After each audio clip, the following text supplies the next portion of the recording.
Well, Merry Christmas, everyone. I hope you had a great holiday season. And this is my last speech of Public Speaking 101. For speech 4, the topic is going to be on government and some of the issues that we have today. And since it was the holiday season, I thought I'd incorporate the holidays in with something that has to deal with the government and something that possibly you might have seen within your community areas. So speech 4, government and holiday seasons. Here are my 9 favorite words when talking about the government. We are from the government and here to help. And this is how they're here to help us. They're here to help us with certain things between the state and church. With the holiday season upon us, a lot of Christmas spirit is in the air. Can you feel the love of Christmas? But there's one thing that we must do, and that is the separation of church and state. Now, some of you may be asking, well, what exactly do you mean by the separation of church and state? Well, that's very good question there. With the First Amendment, freedom of speech, the separation of church and state phrase was coined by Thomas Jefferson and others in expressing the understanding of the intent and function of the Establishment Clause and the Free Exercise Clause of the First Amendment. So what they were trying to say here is that we do have freedom of speech, we do have freedom of religion, but we have to be able to keep the two separate.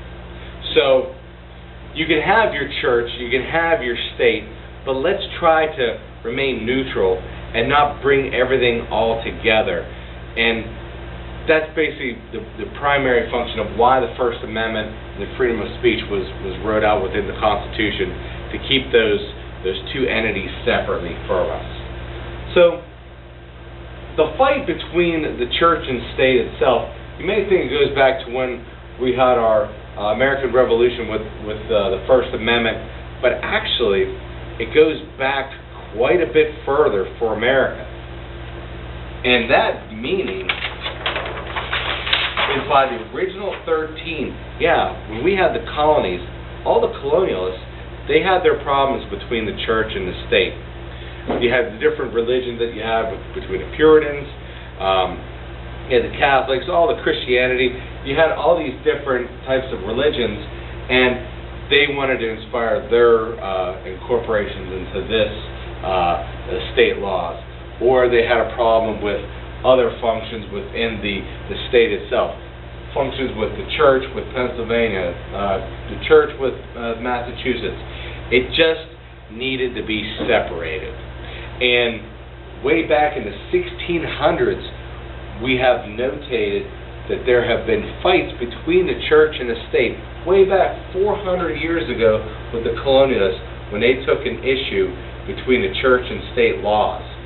So from there, from the 1600s to when we're going to go up to an incident that happened in 2012, that's a 400-year span that we've been having a problem with our government issues along with the church itself.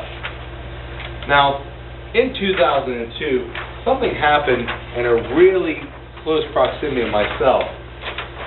I live in a little town right now called Elwood City, Pennsylvania, which you can never get confused with South Florida and Miami.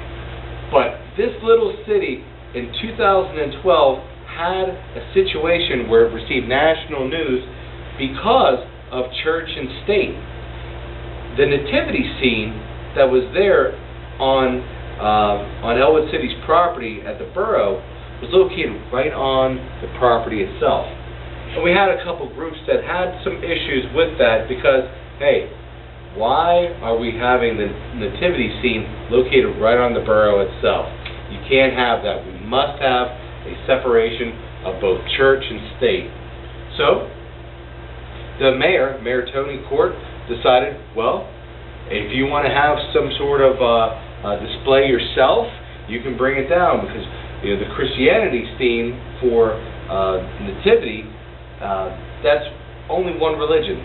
But we had some groups, and they brought us some very good arguments itself.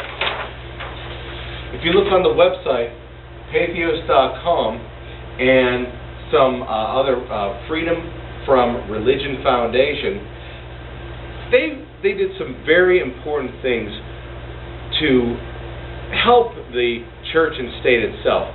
They don't have a problem with nativity scenes. I had to read upon their websites and what their messages were, and I must say they did it right. It wasn't it was a very passive types of statements.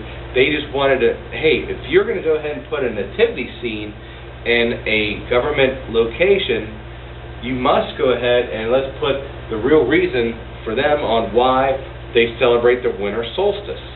So you can have your religion, but let's go ahead and have other markers out there as well for the atheists, the winter solstice, etc.